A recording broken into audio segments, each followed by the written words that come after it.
ஆனா வெளிய கூப்பிட்டு வச்சு பேசுங்கன்னு சொல்லுவாங்க. இது கரெக்ட். வா, என் அம்மா கூப்பிட்டு வச்சு பேசுமா. பண்ணு அப்பா சாம்பார் பண்ணுற ரசம் பண்ணுறியா? எங்களுக்கு அத்தையை என்ன ரசம்? எந்த வித எண்ணமும் இல்லை மாமா. எந்த தப்பு நடந்துச்சுன்னு கண்டுபிடிக்க தான் நினைச்சோம். ஆனா அது இவ்வளவு விவகாரமா போகும்னு நினைக்கல. எனக்கும் அவங்க மேல கோவம்லாம் இருக்குப்பா. அவங்க திடீர்னு போய் கதவை கூட்டிட்டு போறாங்கன்னு நினைக்கலப்பா. அவங்க வேற எதுவும் சரியா முன்னே யோசிக்காம பட்டன் செஞ்சிடறாங்க. எதாவது பேசிக்கலாம்ப்பா, நீ கூப்பிட்டு பேசுப்பா.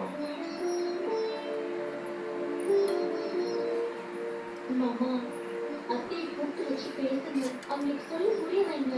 ஒரேடியா இப்படி பேச மாட்டேன்னு இருக்காதீங்க மாமா. அப்பா பாரு, அப்பா பாரு, இங்கே பாரு, அப்பா பாரு.